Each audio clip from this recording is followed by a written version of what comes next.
Thank you. Can you hear me without the mic? Okay, the camera guy is going to kill me because I'm not following any of his instructions. What? Okay. So I wanted to just kind of intimately, so feel free to ask me questions and interrupt and turn this into a discussion. It's just, I worked hard on my PowerPoint presentation, so I didn't want to lose that either, but we'll do it kind of both ways. I want to say a few things before I start, because this is an academic setting, and most of you hail from academia. The role of government in academia has to be very, very circumspect and very delineated. And one of the challenges in my job is to find the appropriate balance. The Ministry of Strategic Affairs, for which I work, is a ministry that's been around for about 10 or 15 years, and it dealt with kind of niche subjects. 4 years ago, the government of Israel made a decision that the ministry would now deal with the issue of delegitimization, the boycott movement, and Israel's kind of reputational, what I call reputational capital, around these issues. And I think it was a very important decision because it reflected an understanding on the government's part that this was a serious issue. It was a threat to Israel holistically, and that it was right to have a sort of a coordinated government response. This after it had been, sort of around for at least a decade prior. So the challenge for us, and this is a challenge that I'm laying out here for you for also to discuss, is how a government deals with this challenge.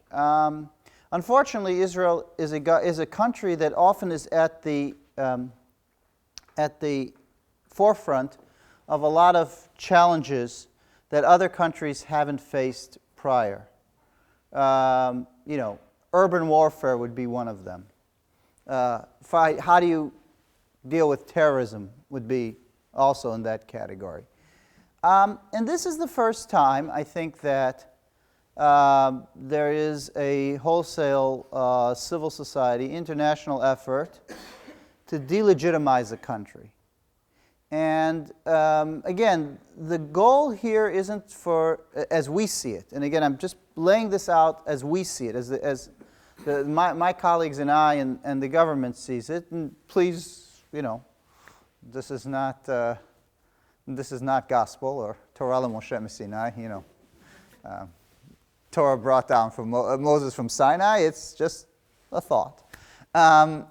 So the way we see it is that this movement is trying to delegitimize Israel, not to have it change its policies, but to sort of bring it not to exist in its current form. Namely, that Israel should no longer be a Jewish state, or that Jews should not have the right to self-determination in the state of Israel. They might have sort of a larger state where you have Arabs and Jews perhaps as a minority, or other configurations.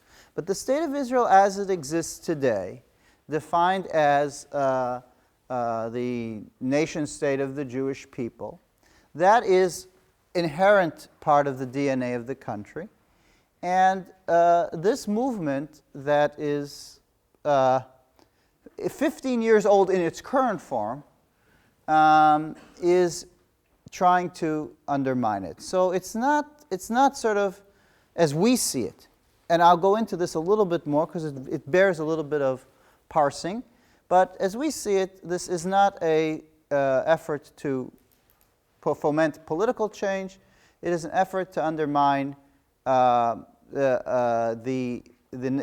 self-determination of the Jews in the land of Israel. And that's a very, very interesting, odd, unusual challenge, especially for a government, and especially for an Israeli government, because Israelis, as you all know, are very good at, if there's a missile flying at it, to find a missile that will attack the missile in the sky and blow it up. And then in the technological realm, Israel is second to none. But in this civil society area, in the area of academy and culture and that, for the government to figure out to get its bearings in this sort of arena is a very different proposition. So that's kind of the introduction that I wanted to give. I'm going to go through a little bit of the slides, but please feel free to interrupt and free to ask questions. And I want to leave enough time for discussion, because part of this is to understand sort of your vantage points and to have a little bit of a dialogue. And I think that, and I was, Charles has pushed me actually to do this, he felt that it was appropriate for us to kind of speak around the issues. So your input is not only, it's also appreciated, because it'll help me and sort of refine my thoughts and figure out how to look at this in a more intelligent way. Sir. Yeah. Can you kind of give us a sense of the origins of the word delegitimization and how that came to be kind of the code word? That's a great question. I don't have a good answer. But I think let me talk it through, and you'll see why it is around the issue of, is this country a legitimate country? Is it a ethically viable proposition? Legitimacy of a country is based on the fact that you have a right to exist, you have a right to be who you are, and delegitimacy might be that. Yes. Could you tell us if there is, at present or historically in the recent history, any other country on the planet for which the question of its legitimacy? Can I make a suggestion? Yes. As a chair, I propose you do your talk and then Question. Oh yes, because these are larger questions. The answer is no. That's the short answer. Okay, so let me Charles is probably right. Let me go out and lay out a few of the things. So as I was saying, this is a very, very different challenge than the type of challenge Israel faced in the past. Israel faced sort of the physical battlefield, tanks, armies, buses being blown up, a whole different realm of war. This is a different type of battlefield. It's in the cognitive level, targets the economy, it's in the academy, it's a legal fight, it's a cultural fight. And importantly, it takes place on the world stage. It does not take place within the confines of the the state of Israel or the Middle East. It takes place internationally, and that's very, very different and very significant. Well, no ministry presentation is complete without the washing machine. The washing machine says, it makes the following proposition, and I'll discuss it a little bit more at length in a minute. It says these guys who were traditionally fought through terrorism, through actual warfare, proper or improper warfare, now kind of changed their tactics a bit. And in short, they put themselves in the washing machine, and they came out looking spanky clean in the form of the movement for freedom, justice, and equality, also known as the boycott, divestment, and sanctions movement. So this is, in our view, a different phase of the same old war in which our adversaries do not accept our right to exist where we are. That's the view of the government. It also happens to be my personal view as well.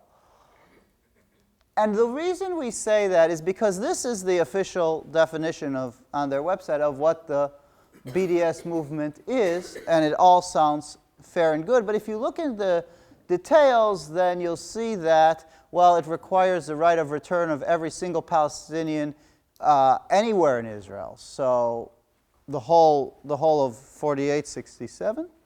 It requires total non-discrimination against any Palestinian Israeli, things that essentially make it impossible for Israel or any other country to remain, or for Israel to remain intact as Israel, as a Jewish state, to accomplish these goals written in very, very nice language.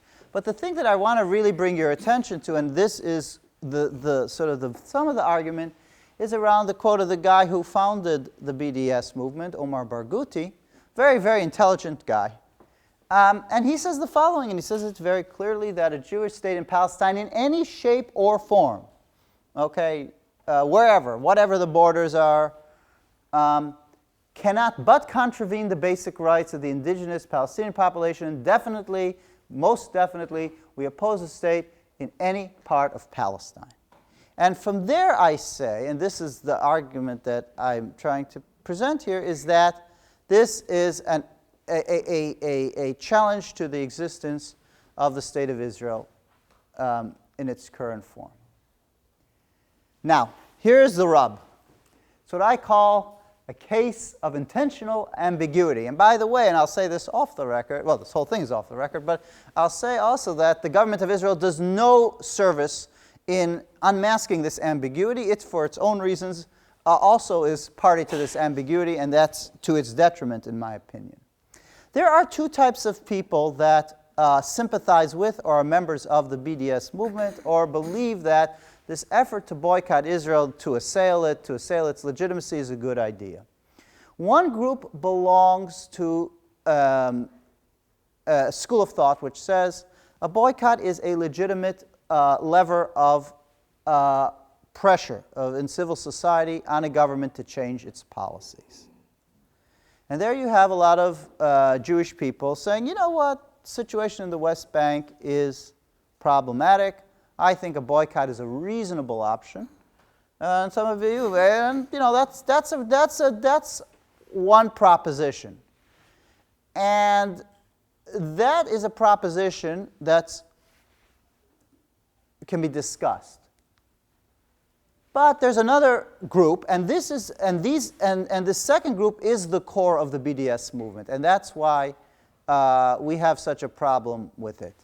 This group says, okay, we want all the things we wanted in the previous slides. We want an end to sort of the State of Israel in its current form, and we want actually for the State of Israel to exist, not to exist as a Jewish state.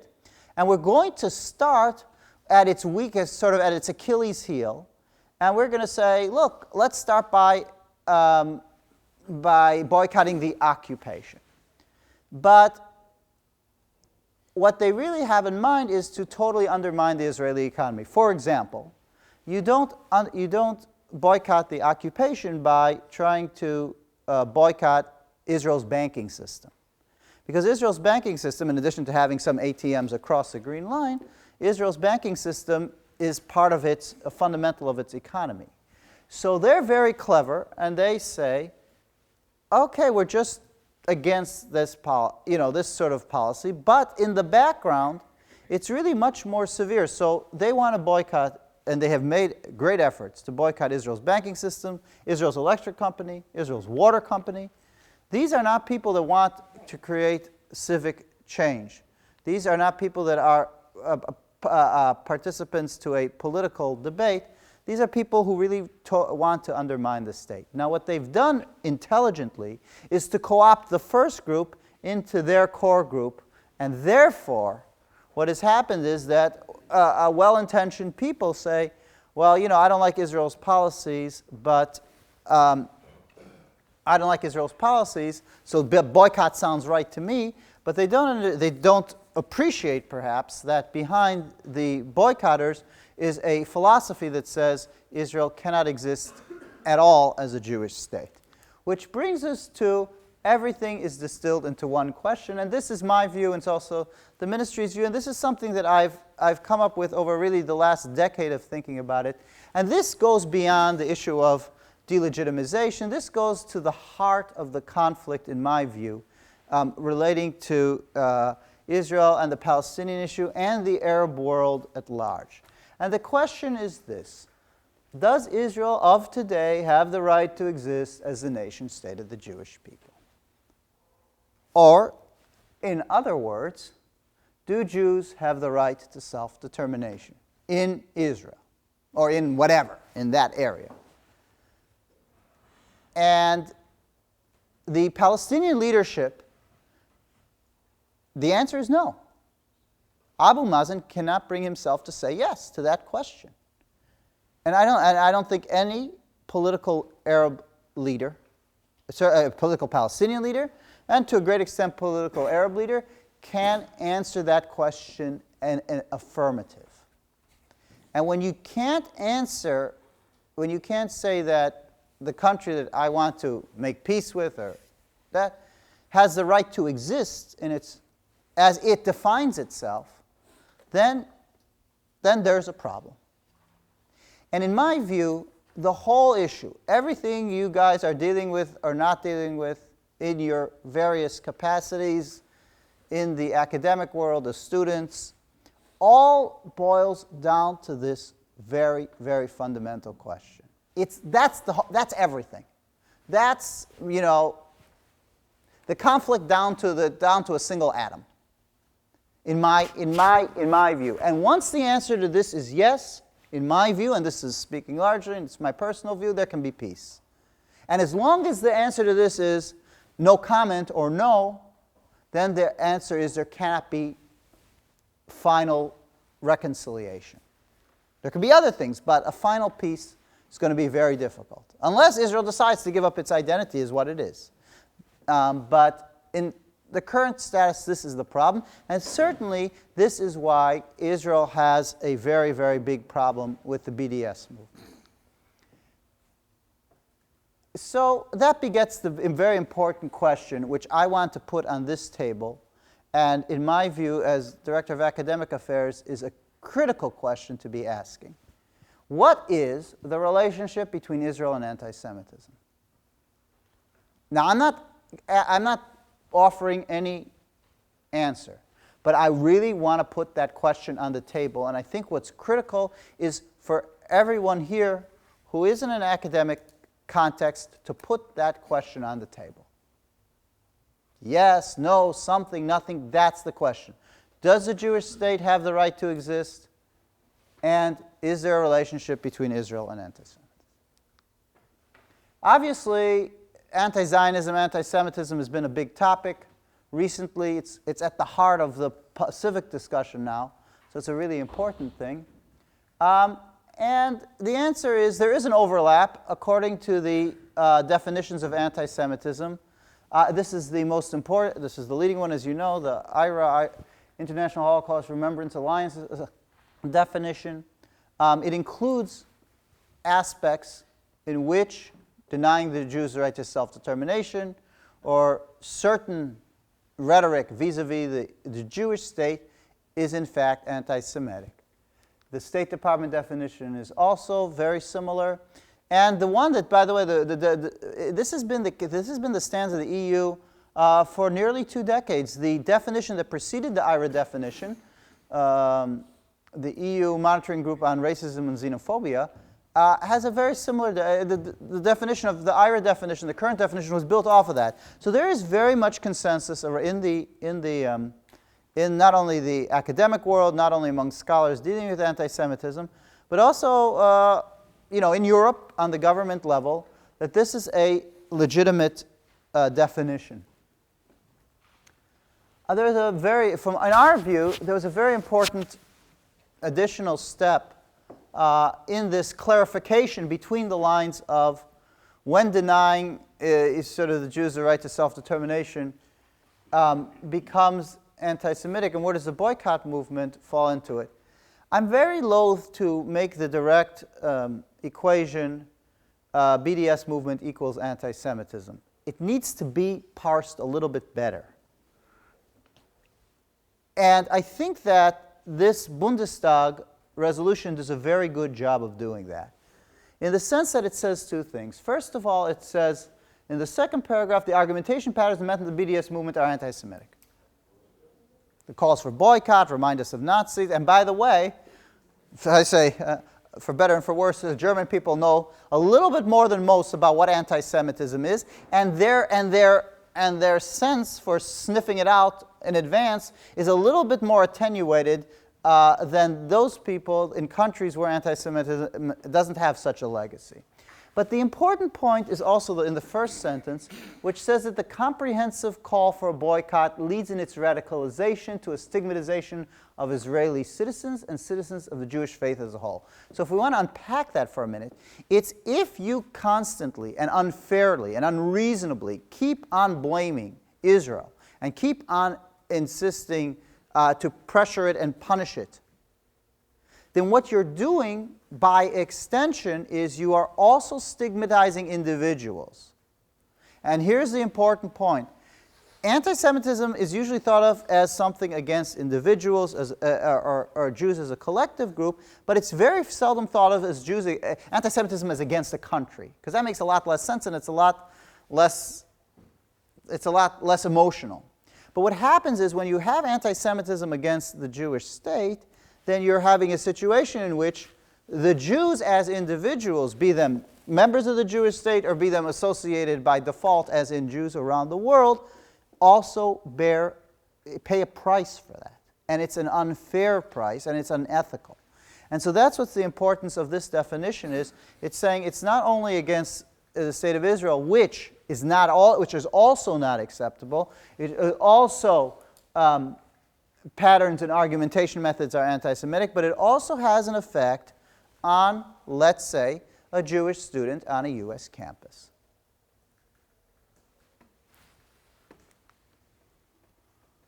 One of the contributions I think that our ministry made to the issue around the boycott movement is to really research it. I think I have to say, as someone who is in this world, who knew about the BDS movement, didn't know anything that I'm about to show you. And if you don't know about it, here's something important to know. So who exactly and what exactly is this movement, and who's at the head of it? Or like, where is it? And I used to think it's a bunch of progressive people that are just upset about Israel, and they kind of get together and do stuff. That was my uneducated view. A little bit dumbed down, but that was more or less it. But it's a network. Here we put little nasty things, which isn't terribly objective, but it's chaotically organized network. And look at this. There was a boycott HP Action Week of 2016. So they say you boycott HP because, among other things, it provides services to the government across the Green Line. Now, this was a totally unsuccessful effort, but in 1 week there were 90 events in 18 countries by 120 organizations, sort of with loose affiliation of 120 or 110 organizations. It means this is a network. It's not just someone wakes up in the morning and is mad at Israel about its policy, as people want to present it. This is a network. So we researched what that network looked like, and we came up with this very important map, which is very readily available. And it shows, we just said, okay, well, where are the top 40 organizations involved in boycotting and in sort of moving ahead this delegitimization of Israel, promoting boycotts, and we came up with this list. As you can see, there are key organizations in the Palestinian territories, in the PA and in Gaza. There are important organizations in Europe and the United States, and they're all affiliated somehow, and they have sometimes joint activities, sometimes that. But I want to take a particular look at the top two. And as you see, the most lines connect to them. And this is the Palestinian BDS National Committee. In other words, this is the headquarters of this thing. The Palestinian BDS National Committee in Ramallah. Omar Barghouti is the man behind it, and they run the Palestinian Campaign for Academic and Cultural Boycott of Israel. So those two top organizations are essentially they're run out of Ramallah. And they're run by a guy who says that, as we quoted, there's no place for a Jewish state. So this isn't someone just waking up in the morning feeling I can't stand Bibi Netanyahu. This is something else. And we have to clarify, and this is a very important thing because it clarifies the difference between those two things. This is a network of people which has a sort of strategic goal, a strategic philosophy, and it comes out of these two this organization in particular. So let's take a little closer look at what this BDS National Committee is. It is, as you'll see on the website, by the way, the website is bdsmovement.net, so if you need to, that kind of speaks for itself in terms of where it positions itself within the BDS movement. So this BNC, or the BDS National Committee, is made up of a coalition of 28 civil society groups. The leading group, so the PAC-B is an arm of it, and there are 27 others, and there's the leading group, which is the first of the 28, is the Palestinian National and Islamic Forces, or Council on Palestinian National and Islamic Forces. Okay, so this is their leading member of their coalition, and it itself is a coalition of 13 organizations, 5 of which are terrorist organizations, 3 of which you probably know: Hamas, Islamic Jihad, Popular Front for Liberation of Palestine, and 2 smaller ones which you probably have never heard of as well. So, you have the BDS National Committee, which is the brainchild of this whole network, and you have its leading constituent member, which is a coalition which includes within it terrorist or internationally recognized terrorist organizations. So then you got to wonder, wait a minute, what kind of institution is this? And what are their goals? And what is their worldview? And that very much informs sort of their motivation to do what they do. So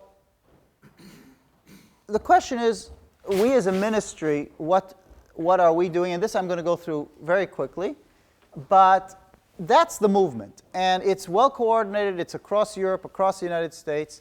But its mastermind, its thought leader is Omar Barghouti and the BNC, the Boycott National Committee.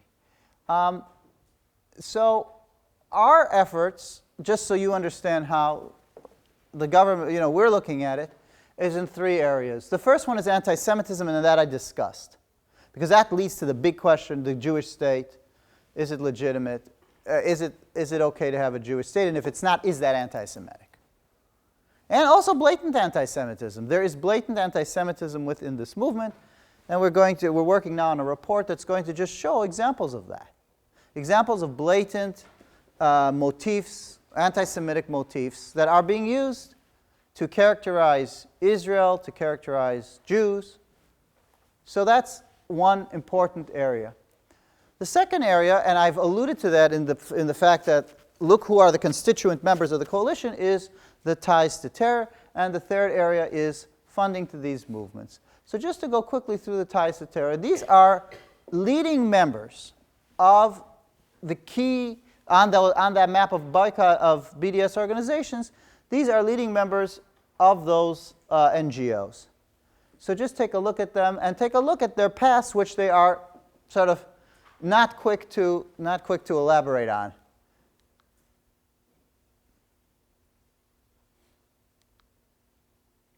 Can you go a little slow, because this Okay. is very important. Oh, sorry. Okay, so this first guy, a very important guy, Shawan Jabarin Al-Haq, is a key BDS promoting organization.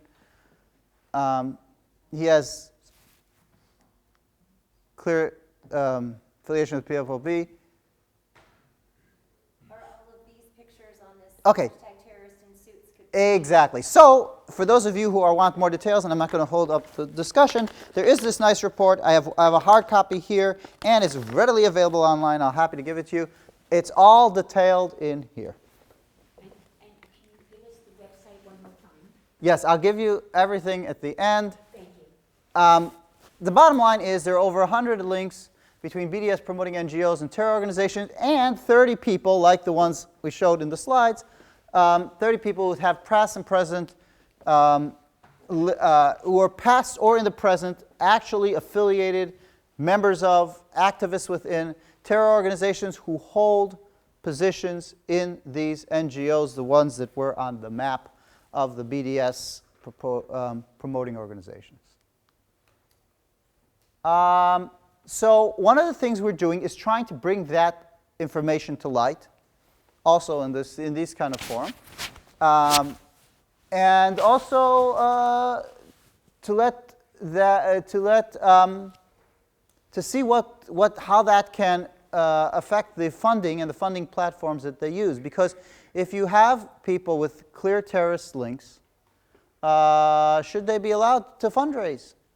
And there are two elements of that fundraising. One is that European governments and the EU support some of these organizations, clear and simple. Now they say, well, they do other work, and indeed they do. But as you know, all funds are fungible. So if they spend a lot of time advancing a boycott on Israel, and if the EU's official position is anti-boycott, then why are you giving these organizations money? So that's one very important effort and this is a government-to-government effort. The second thing is platforms for fundraising. So 30 bank accounts were closed. And then there are all sorts of other ways in which we're trying to combat this, and this I'm going to go through quickly. There's the legislation. There is Airbnb, a huge decision which would very significantly do bad to Israel in the sense that it might create a snowball effect. In other words, if with one major platform refusing to do business with Israel because of its policy, as a result of BDS pressure, causing another one and another one, there could have been a disastrous a snowball effect. Fortunately, due to pressure, they reversed their decision. Now, I just want to say why I believe the Airbnb decision was anti-Semitic as defined by the IHRA definition. It singled out Israel. There are other internationally disputed territories, and there are other, that fall under occupied territories under the international definition. If they wanted holistically to take every occupied territory off their website, that, in my view, would be a legitimate decision. If they only do it in the Israel context, that is unfairly singling out Israel, treatment that no other country receives, and that is one of the examples of anti-Semitism under IRA. And that's what's very important. You've got to take that definition of anti-Semitism, think about it, agree with it, disagree with it, but come up with what you think is reasonable and hold it against the actions of these people. And that's the question. Do they violate these examples of this internationally accepted definition where more than almost 20 countries have actually adopted it as the way they will define anti-Semitism? Okay, brings me to the end, the last part of my presentation, which what this looks like on the Academy. This is part of the thing that you guys are much more familiar with. Well, I'm going to divide this into two, although there are three parts to it. But the first part is the student front. And as you know, there are movements on campus, certainly in the United States, also elsewhere, and in the UK, that want to boycott Israel, that advance the boycott of Israel, over 50 BDS resolutions, with little effect in terms, they've had little effect in terms of actual change of university policy, but they've won in two ways. The most important way is the short and medium-term goal of winning hearts and minds. The more you stigmatize Israel, the more you say how it's evil and evil and evil and evil and should be boycotted, the more you get people just to think that that's right without really having a discussion like we're having or we're going to have about whether that's true or not. And they have a long-term goal of actually, in the social, in the CSR and the corporate social responsibility arena, really damaging Israel, so that one day maybe one university will divest. But the key bottom line is that they have sullied Israel's reputation among young adults and beyond. And this was posed 2 years ago. Is Israel a democracy, or is Israel an apartheid state? And you see among almost 1,000 students how that went. So there is a long-term effect to this, what we call delegitimization. But the area that interests me more, I don't think we as a government have anything to add or anything to say. In the student arena, there are a lot of organizations that deal with it. It's certainly not our place. But what's actually more interesting is where you guys live, and that's in the classroom, or what I call how academia looks at Israel, how the academy views Israel.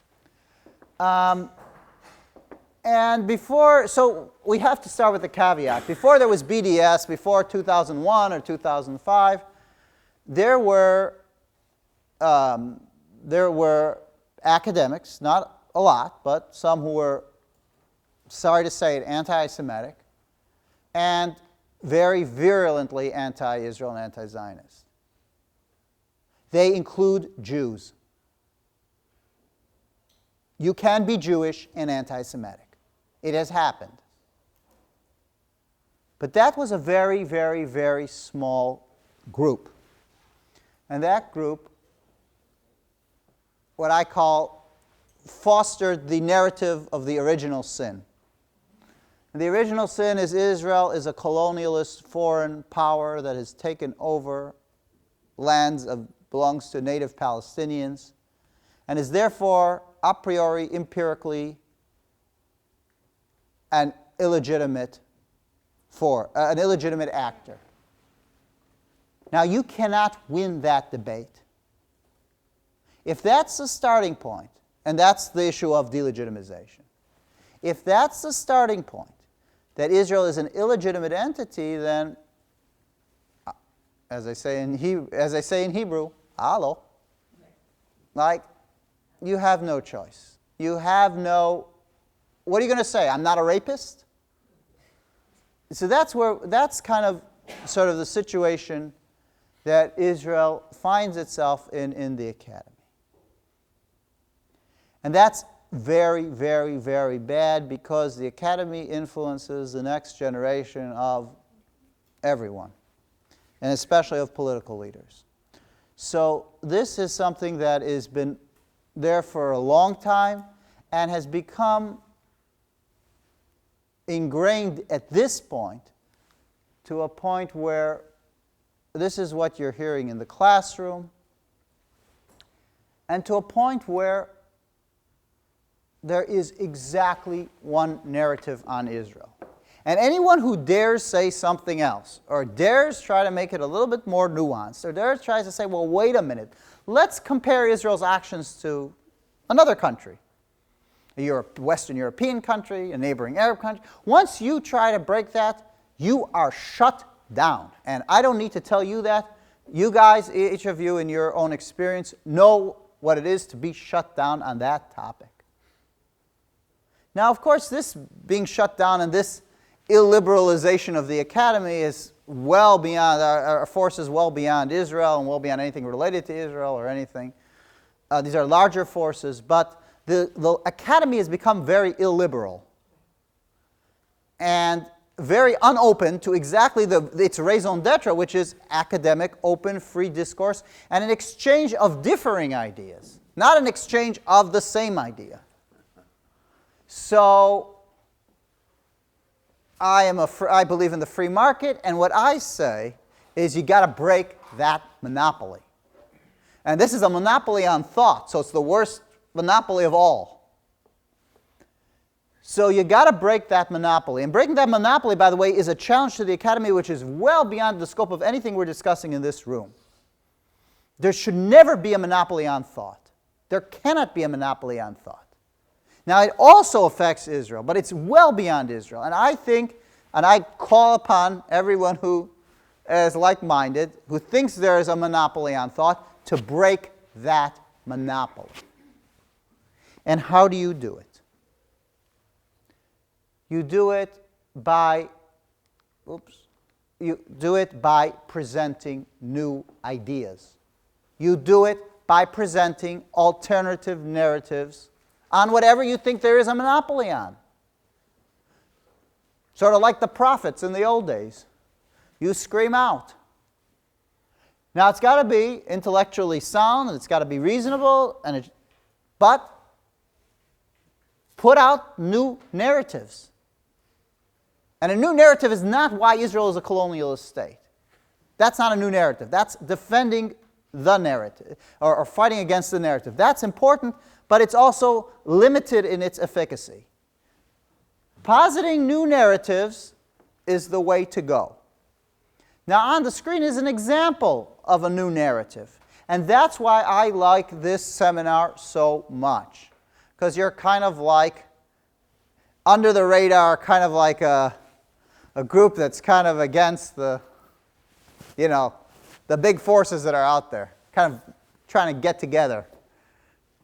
Breaking the narrative is the key to liberating the academia in general, and to solving the Israel narrative problem in particular. One narrative that you can discuss is on the screen. It's the relationship between Israel and anti-Semitism. Let's discuss it. Not saying what it is, but let's have that discussion. Now, once you're talking about anti-Zionism, and let's talk about Zionism. Let's talk about anti-Semitism. Let's talk about Jews. Let's talk about self-determination. Let's talk about Kurds and self-determination. I mean, we can increase that envelope.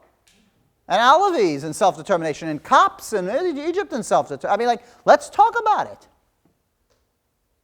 Is it legitimate? Is it okay? Is it not okay? Let's just talk about that. And that way, you're not discussing colonialism, you're discussing anti-Semitism. So you've changed the topic.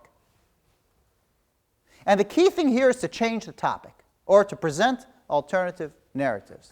Because with the narrative that's presented, we won't win, and the academy will end up being degraded if there can't be alternative narratives in the classroom, if there can't be alternative narratives in academic publications, if there can't be alternative narratives all over the place. And this is the last page of my screen of my slide. This page is intentionally left blank. That's where I put the ball back in your court. If you don't like what's going on, change it. Put new stuff out there. And you got to be very brave. The situation now is not one in which the academy is willing to tolerate dissenting voices. But you got to do it to save it. And if you do it, and if you find enough like-minded people, you will create another conversation. And that's how we will overcome this. Thank you.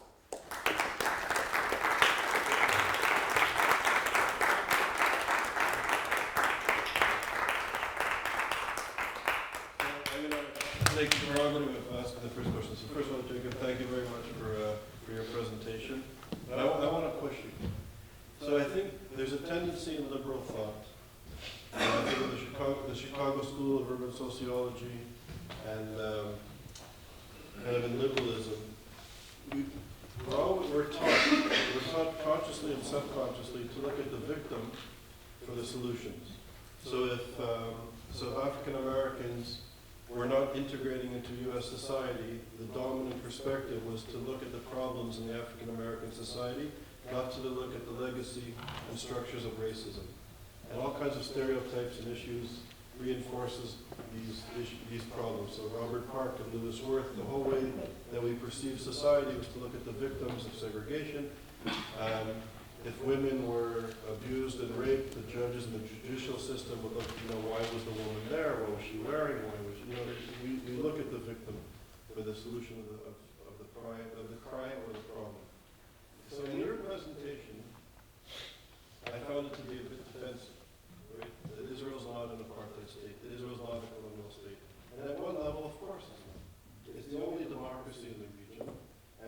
anybody's been to Israel, it's one of the most vibrant, creative, incredible spaces that is diverse and international, multicultural, high-tech, the free market of ideas. The universities are vibrant, the media is free. And let me put it in the converse. If anyone's not been to Israel, please come so you'll see that for yourself. It's one of the most incredible spaces that I've been to in many ways, with problems and contradictions.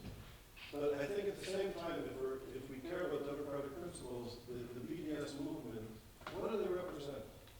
Do they represent a more vibrant, a more multicultural, a more democratic social movement? And the answer is clearly no. Because if you go on the other side of Israel's borders, in Syria, there's essentially, I would call it a genocide. It's taking place 1 million people killed in the last 5 or 6 years, 15 million people displaced as these reactionary social movements go around killing people. The plight of minorities in the Middle East has been cleared of its Jews, literally. There's a handful of Jews left in the Muslim world. Christians are being abused. The Yazidis, the Kurds, the plight of women, the plight of gay people, the plight of moderate Muslims. It's astounding. So what's happening on the other side is a catastrophe. If we truly believe in liberal democratic principles, it's a catastrophe. So yes, Israel is not a perfect space. There's problems and contradictions. Some of them are serious problems and contradictions. Yet, it's a functioning, vibrant, amazing space. So in a way, if the issue, if we're going to focus on anti-Semitism and try and change the narrative that's dominating the academy and shutting down, as you say, any criticism of this dominant narrative, I think we have to really focus on issues of human rights and democratic principles. And what is this alternative that's being offered? And how is it possible that there's an alliance that's being formed between people who pretend to be liberal and are in bed with an anti-democratic, anti-other reactionary movement?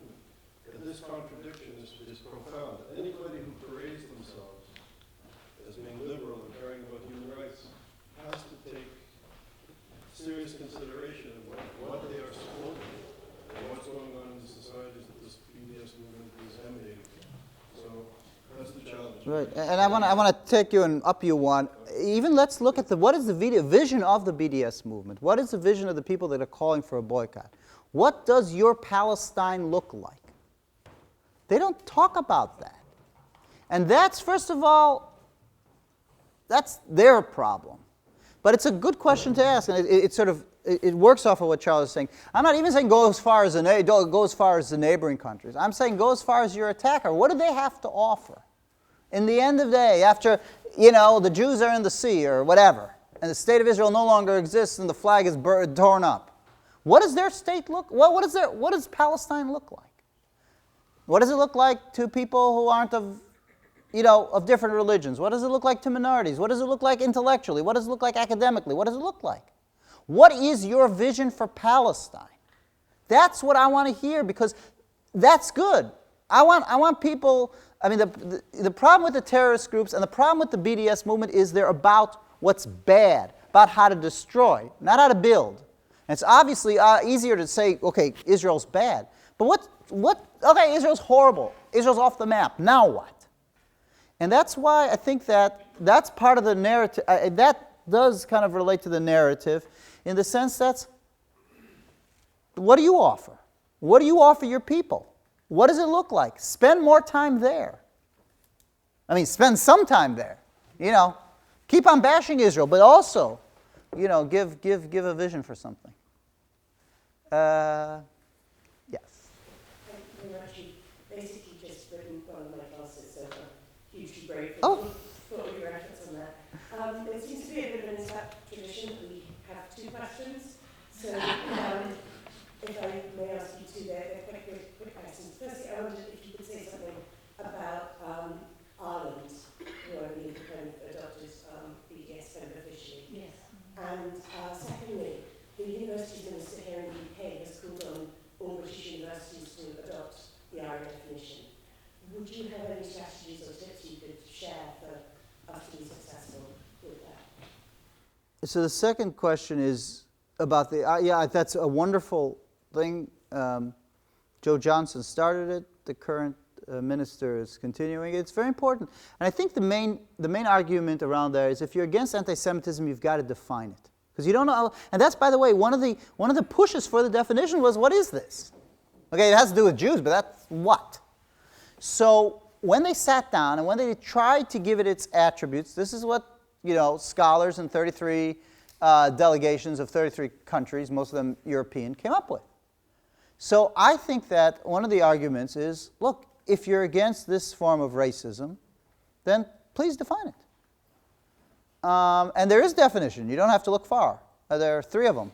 One is old, one is IRA is the current one, and the one in the United States, they're all similar.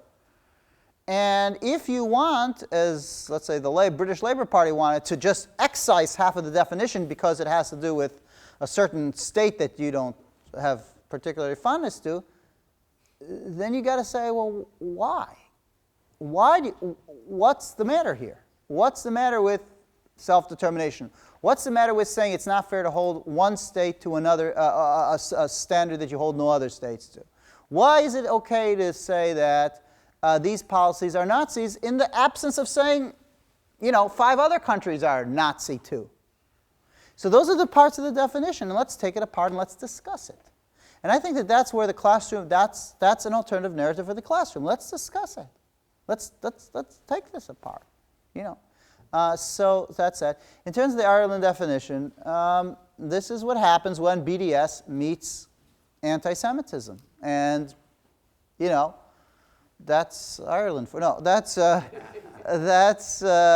what happened. The government, fortunately, is not moving it ahead because the government understands wisely that there are there are consequences for that behavior, including the 1973 anti-boycott law in the United States, which does not allow for U.S. companies to work with a country that has a boycott law on its books. And that's essentially would turn Ireland into one of the Arab states of the boycott era.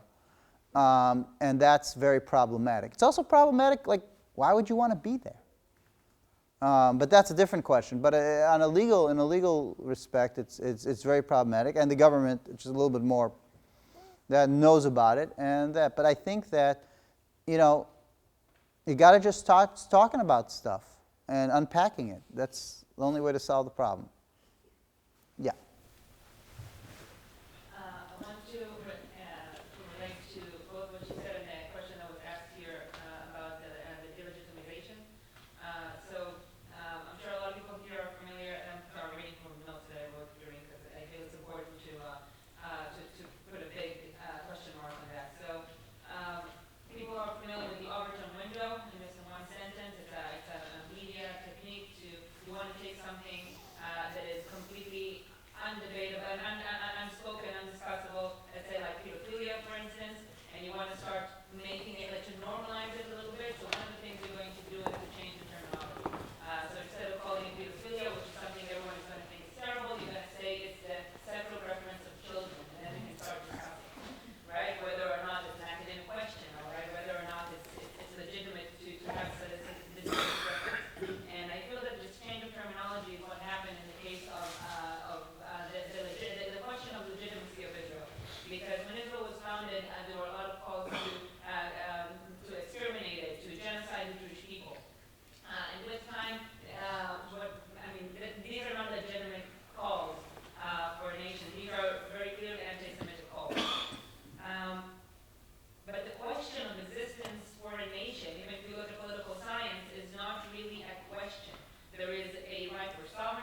Excellent, yeah.